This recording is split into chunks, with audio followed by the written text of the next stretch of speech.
I've thought about making this video for some time and somehow never did.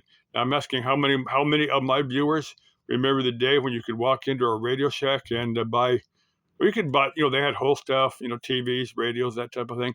But you could also buy the individual components.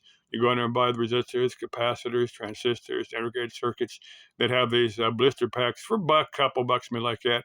I'm talking about maybe 1960s, 1970s, like that. You could walk into a Radio Shack and buy these. They would be a container.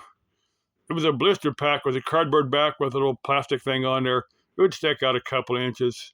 It would be crammed full of individual components. There'll always be 2 or 3 parts in there. You didn't know what the hell they were, but yeah, you'd still kind of shove them away. So well, someday I'll figure out what those things are. I've still got I still got some of those parts that I'm not sure quite what they are. There's another company here in the East Valley. It's Electronic Gold Mine. It's Gold Mine Electronics or Electronic, something like that. That they're strictly over that. You call them up on the phone and tell them what you want. They'll send you emails of their particular sales and stuff. They've got like these 1 pound boxes of Mr. Electronics. I've got 2 or 3 of those, and they have some pretty interesting parts in there. I think from a couple years back, I've got 2 of those where I unboxed them and showed you the components. I don't remember how I titled them. If I titled them Gold Mine Mystery Box or something like that. But there used to be, I tell again back in the 60s, 70s, there'd be a handful of electronic magazines like Radio TV Experimenter, Popular Electronics, big magazines like that. In the back of these magazines, there would be these radio TV courses. You could sign up for one of these. Well, they start you off with, there were projects. You could buy they have the kits. You could put together, well, first you start with like a voltmeter, then you put together a radio. You put together a number of pieces of test gear. This is not Heathkit. I'm gonna get the Heathkit in a second. It's similar to Heathkit, but anyway, they would finish with your last project would be would put together your own color TV. This may be like a 17-inch or a 19-inch color TV. You could actually build your own color TV, but you'd have to kind of work your way up to that. Be proficient enough to so this would be a tube TV from the 1960s, but Heathkit had the same thing. Heathkit, you can build all kind of interesting stuff from Heathkit, and there's still people that have the old Heathkit projects. Some of them were the actual kits, where you get the actual kit and put together yourself, and some of them would be the assembled piece of test gear. Because there's a lot of Heathkit stuff that weren't the kits; they were factory assembled. And Radio Shack also had kits. They had different voltmeters and radios. I don't know if Radio Shack had a TV you could put together or not, because that would be a little more complicated than a lot of people really want to tackle. Even a tube set where you're selling the components there, you would do it stage by stage and test each stage of it and work your way through. Start with audio section, test it. Test this audio section, work through the power supply, that type of thing. But you kind of do it stage by stage until you had the finished project. That's where you kind of had to do it. But just wonder how many of my viewers go back old enough to remember days when you could actually build your own kit. Stuff today is it's all what you call surface mount technology, where it's just too tiny and you've got a lot of specialized equipment. It's really beyond the scope of most homebrew. There's still people that will do like the Arduino, the Raspberry Pi, like the Raspberry Pi Pico. There's still lots of people doing projects with with their microcontrollers, and you can get those for a couple bucks.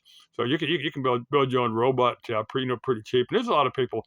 If you search microprocessors, microcontrollers, Arduino, Raspberry Pi, there's still people doing lots of projects. Here off of YouTube, off of those type of platforms. You think how many people had a Radio Shack Battery of the Month Club? How many people went in there once a month? What they're doing is giving you away a battery just so that they could get you into the store and see the other new stuff that they had. Anyway, those were the days. Those were different times. Those times were interesting. Today is interesting, just interesting in a different way. The internet, the YouTube. You're thinking if we had YouTube in the days when Radio Shack were selling those blister packs full of mystery projects, we'd have a lot of people opening up those blister packs and showing what they got instead of like those 1 pound mystery bags. Another company that I don't know if they're still around or not. I bought back in the 70s. I bought some stuff from them. I haven't bought any stuff from them, any within the past 40, 50 years. Was Fair Radio Sales. Now, I did a quick start page search. There was something on there saying that they were going to close. Now, most of Fair Radio Sales were surplus stuff from World War II. So I can understand back in the 1970s, they still had a lot of surplus World War II stuff running around. And most of that stuff is either, a lot of it is in the hands, a lot of it that has survived is in the hands of private collectors, people that know what they've got and know the historical value. The thing with Fair Radio Sales that they wanted quite a bit of money for what they had because they recognized that what they had as for the historical value rather than just the value as working electronic gear. Now they had a little bit of later, maybe stuff out of the 50s, the 60s, tube stuff and solid state stuff from that time that they were still selling, and they may still be around. Fair Radio Sales may still around.